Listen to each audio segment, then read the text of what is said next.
Chapter 2: Experience and Theory, from Habermas to Gopal Guru, Sundar Surukai. This chapter was previously published in 2007 as a Dalit Experience and Theory, Economic and Political Weekly.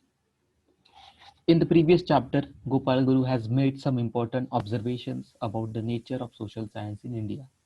The most important one, in my view, is the one about the right to theorize. In Guru's terms, a moral stamina that is needed before theorizing is possible.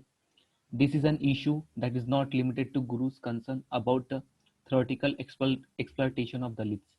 Rather, this is an issue that has occurred in almost all area of discourse, especially in recent times.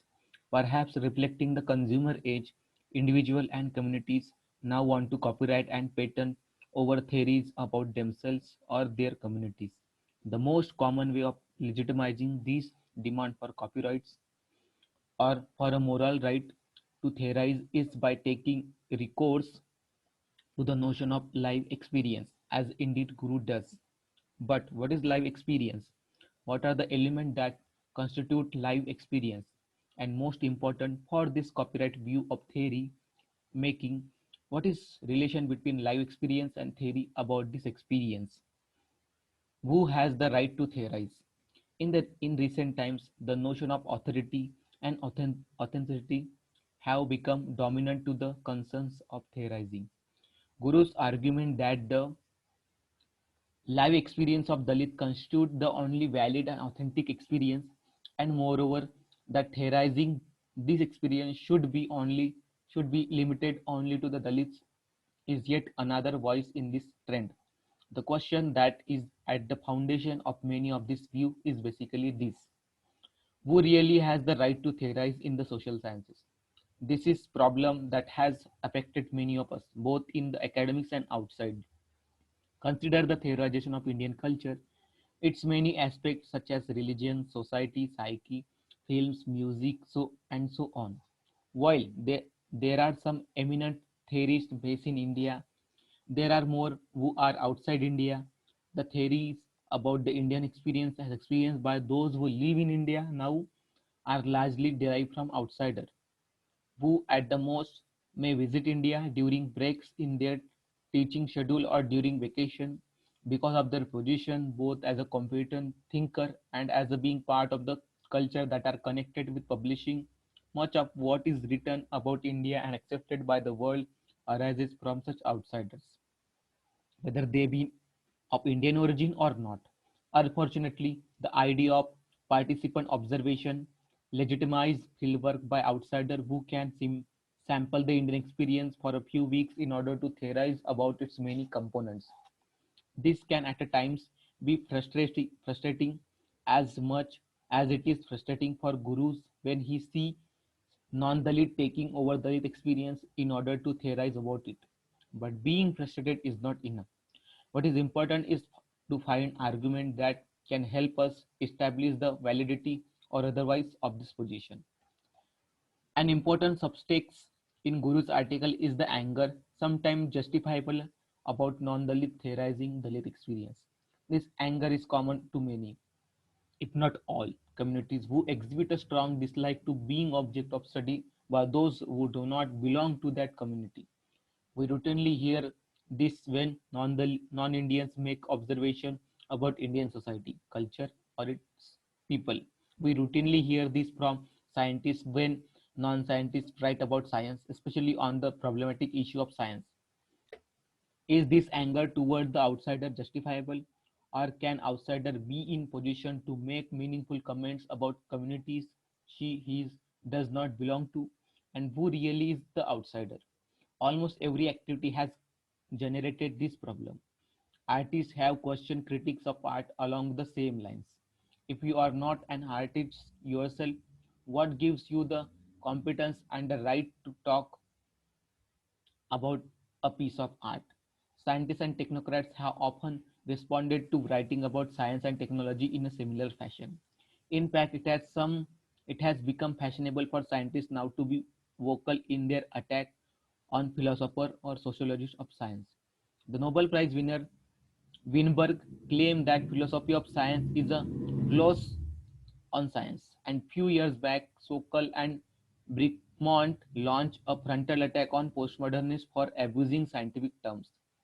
Technocrats often believe that philosophers and sociologists of technology are actually anti-technological.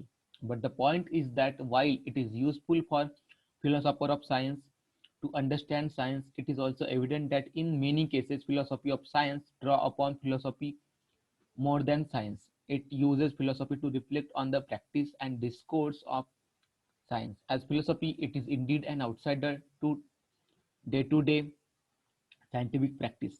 Yet, its observations on science are very profound and often illuminate the nature of science for better than the practice of science does. A more pervasive example is the insight into the nature of language gained by the philosophers of language and linguists, even though such insights are rarely visible even in a person's competent use of language. Similar concerns are true of religious communities, where at various times community members react to any writing about religion or their community by saying that unless one believes or share a live experience of that particular religious belief, one has no right to criticize that experience. Consider another illustrative example: Indian language writers, especially after Indian English writing became newsworthy, have taken the position that Indian writer who write in English cannot claim to speak for Indian society, since a large number of Indians are not English speakers. Here the claim is that narrative written in English are inauthentic. Here, since live experience is equated to live language. However, there are also many human activities in which a theorist cannot in principle have live experience. Should political theory be written only by politicians? History, for instance, cannot live up to this demand for according to this position. Unless a person has had life experience of an historical event, any written history about that event is inauthentic.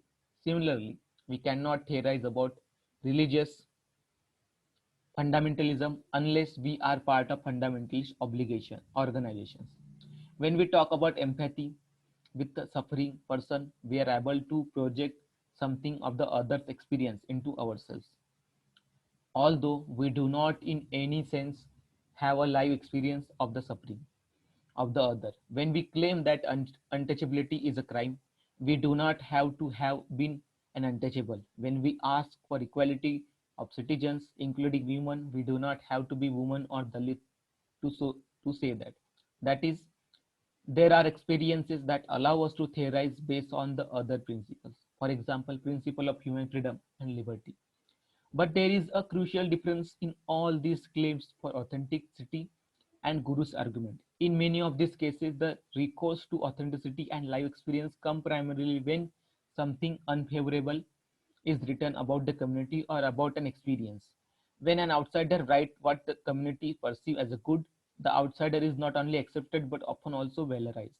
For example, scientists have rarely reacted to outsiders writing about the greatness of science, especially when these writers have helped in creating a legendary status for science and scientists. It is largely when science come under criticism that scientists attack non-scientists writing on science as not having any authentic experience or understanding of of science. So also is the case with writing on Indian culture, religion and society. When outsiders write about contemporary or ancient India in flattering manner, the outsider status is conveniently forgotten or sometimes invoked to show how even outsider can recognize the greatness of these societies. But the moment there is some form of criticism, the outsider status is invoked to debunk the criticism. Most often, the problem of the outsider status is situated within the absence of live experience.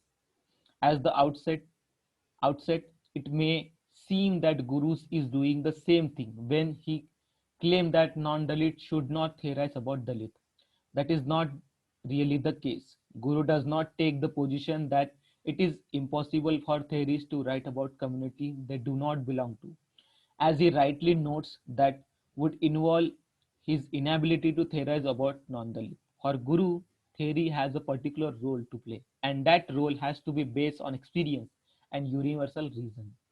As he suggests, The route is from the initial to the essential.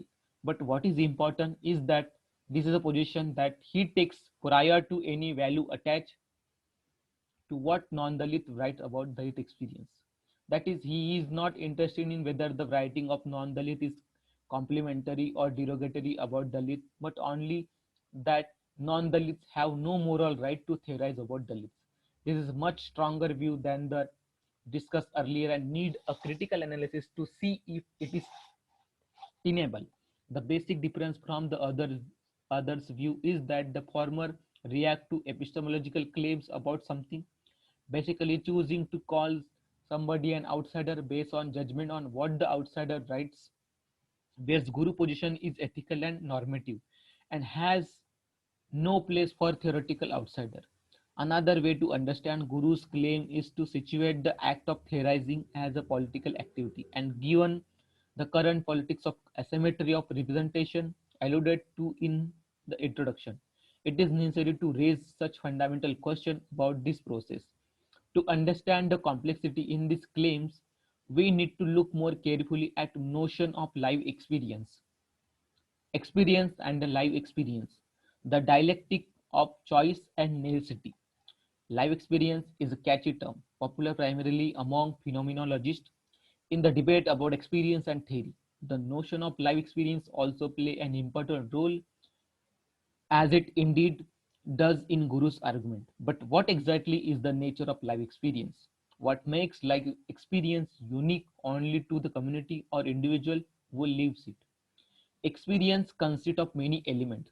The subject who experiences as well as the structure and content of the experience itself.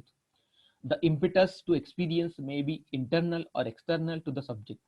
Having the experience of burning my hand, for example, involve an external event that causes a particular experience in me. But one may also have entirely internal experiences such as feeling hunger, joy, or angst. What does the word live add to experience? Experience is often confused with the cause of the experience. This allows us to objectify the notion of experience and transport it everywhere to generate similar experiences, leading us to believe that there is a materiality to the whole complex of experience. This materiality, seen as the cause, is taken to be independent of experiencer. Consider this illustrative example. There are now restaurant whose theme is a rural ambience. This experience, which is now accessible to a customer of such a restaurant, is presumed to be similar to the experience of a rural person. The kind of food, the earthiness of surrounding, lack of what is seen as urban sophistication, and so on, are supposed to recreate the experience of eating in a rural places. Let us say I go to such a place and eat ragi balls, a staple rural food in Karnataka. What is it that I am experiencing? What is it that I am supposed to experience? And what is the relation between the experience and the authentic experience of rural person who eat ragi balls?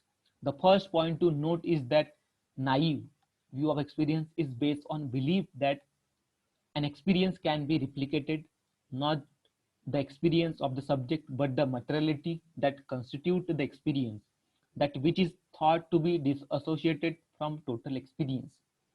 Thus, in principle, we usually believe that we can simulate all and any experience. The possibility of simulating all and any experience is based on the belief that there is no necessary connection between the experiencer and the experience.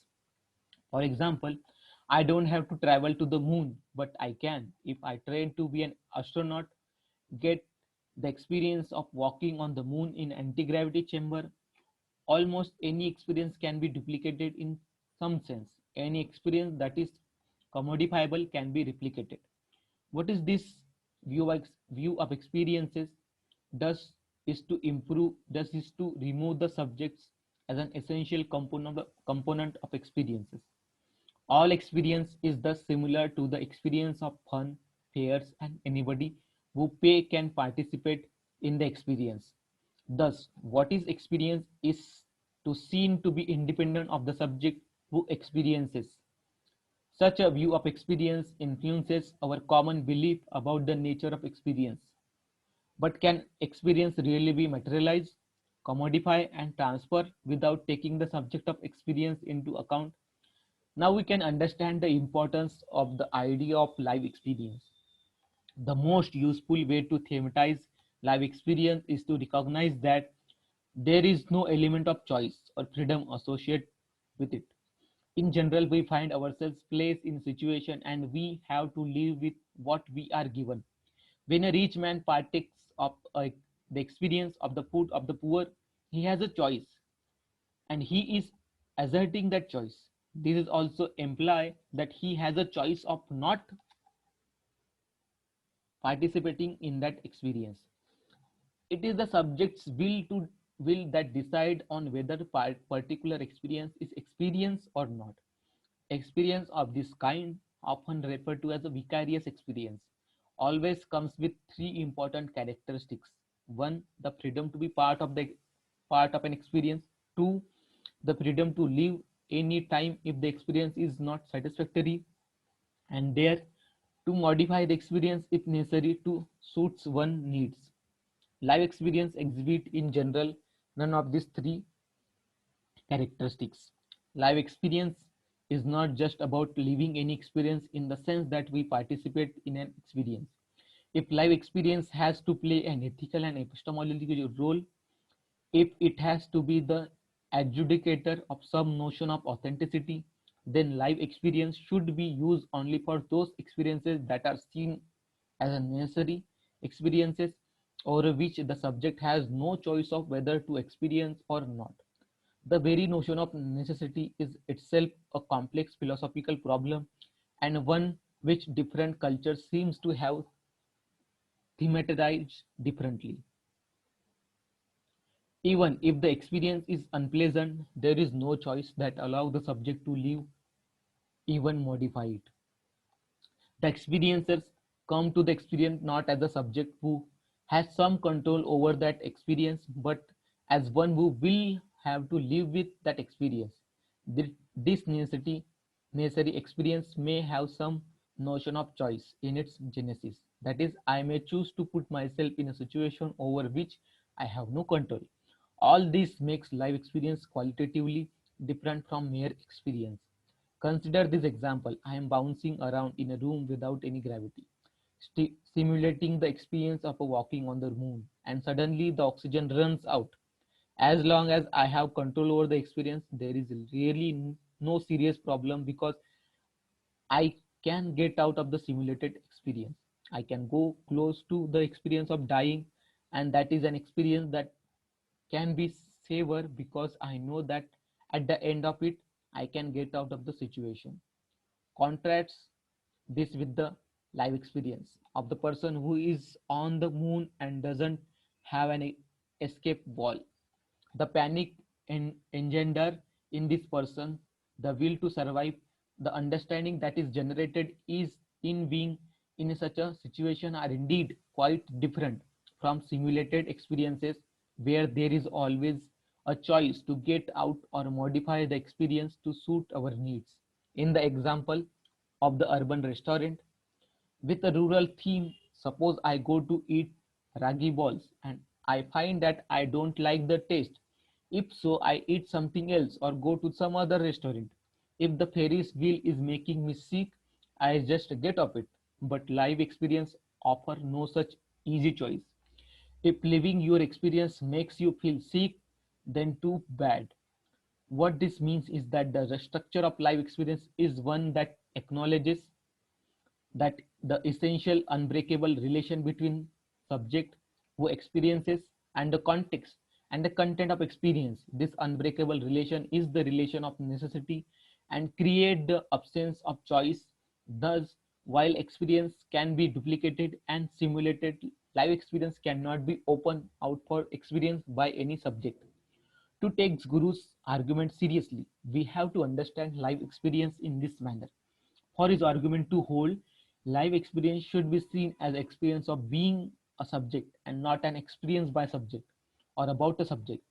That is the first prerequisite for an experience to be considered as a life experience.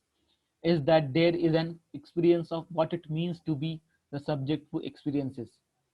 This automatically places an element of no choice. There is indeed no choice in whether I want to be the subject of experience, although I may have choice about particular aspect of what I experience. You cannot have a Dalit experience unless you are a Dalit yourself, or at least experience what it means to be Dalit subject, with no choice to be otherwise. Thus, participants' observations would also not constitute live experience as long as the observer, who may otherwise live in and like the community, has the choice to leave when the going gets tough or when the observer decides to leave. Suppose we say that to be a Dalit subject is to be oppressed with no choice of escaping this oppression. Then the life experience of Dalit is not about sharing their lifestyle, living with them, and being like them, but being them in the sense that you cannot be anything else.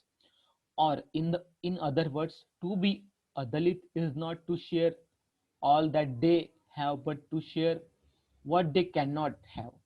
Life experience is not about what there is, but is about what there is not. Life experience is not about freedom of experience, but about the lack of freedom in an experience. It is this sense of life experience that allows us to understand why life experience is in fact factor factor into an essential ethical principle that expect the experiencer to become the subject of experience. But Guru does not step further. Guru goes step further.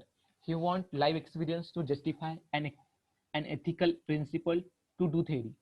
This means that it is not enough to use life experience as a validation, but it is asked to do more to become a ground for social theory. Can it live up to what Guru's demand of it? Guru's notion of life experience as essentially related to theory is only one part of theoretical element of experience. That is the experience of being a subject and not experience about the subject. Being a subject is one part of the experience, an essential part, no doubt, but it does not encompass the complete experience. If one follows Guru's prescription, then we will have to acknowledge the possibility of expanding what we define as a theory and knowledge. If life experience is to be the final validation for theory, then we will have to look at autobiographies as epistemologically legitimate in a fundamental sense. Interestingly, this is a view that has been expounded some years ago by M.N. Srinivas. He believed that autobiography could be a legitimate tool to understand societies. His argument was based on the idea of learning to trust subjective experience and subjective description as being true to the subject who has experience or who speak that experience. We can extend this argument further, as I had indeed done, to claim that fiction based on live experiences could actually be seen as a legitimate mode of theorizing. But this mode of autobiography or fiction runs counter to the modernist view that depends on the empirical theoretical dichotomy to generate objective knowledge. If Guru want to hold on this structure of empirical and theoretical, then he should reconsider his emphasis on live experience. Or if he want to place live experience at the center, then he should modify his view of theories, especially his understanding of the empirical. One of the way of doing this is to demand that ethics be integral to the act of theorizing. If this is allowed, then live experience become the ground for such ethical intervenment with theory. Theory and experience, ownership or authorship. One way to distinguish the nature of experience and theoretical reflection about that experience is through the notion of authority.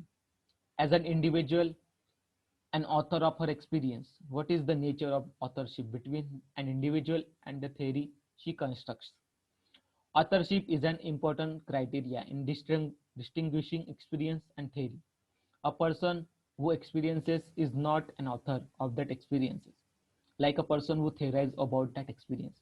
We are not authors of our experience in the sense that we do not create that experience within us. It is part of our nature to have such experiences, and there is no extra agency needed to initiate such a feeling within us. The experiences that we have can be broadly classified into two types: one arising from being in a situation not of our making, and the other arising from situation we consciously put ourselves in. For example, the experience of being a Dalit belong to the former types, and experience the feeling of being drunk is often consequences of a conscious act. In the first case, we are definitely not authors in any sense. We are neither authors of the event in which we find ourselves, nor authors of experience that is caused by such events.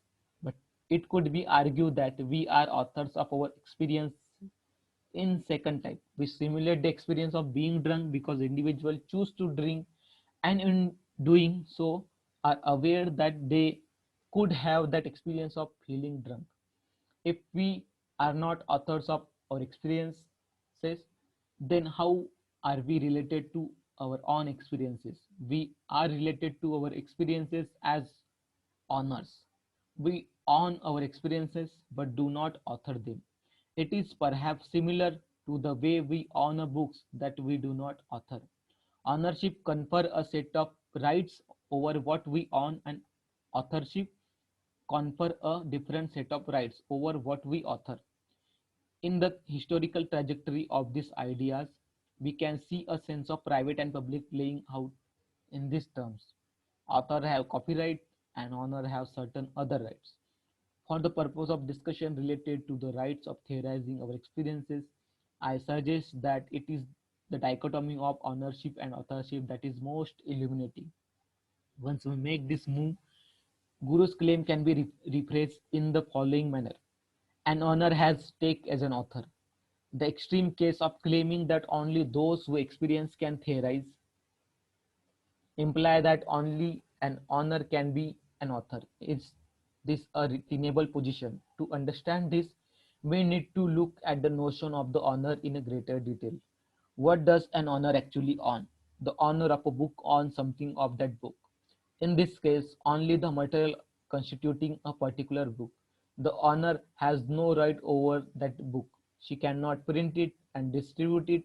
For example, she cannot in principle change a few lines here and there and publish it as her own. Actually, there is very little an owner can do with the book other than buy it and perhaps read it. The owner owns that particular book, meaning thereby that there are specific acts that are allowed under the ownership.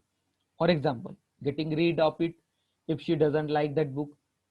Experience is like this. We own our experience, meaning thereby that there is only little we have control of it, that experience. Most often we do not have control over what causes that experience. We do not have any say in how the experience should be. We have nothing at all to add consciously to the experience. That is, we can not either delete unpleasant element or add pleasant element to a given experience. Here is why experience enter into problematical relation with theory. To theorize is to have a say, it is to be able to say. To theorize about a particular experience is to have a say about that experience. And who can really have a say in having a say about an experience? Guru's position would mean that it is the owner who has the final say in saying anything about that experience. However, we can only partially accept this view because there are many elements of that experience that the owner is not really an owner of. We own our experience only in a particular meaning of that term, and we may have control over only some elements of that experience.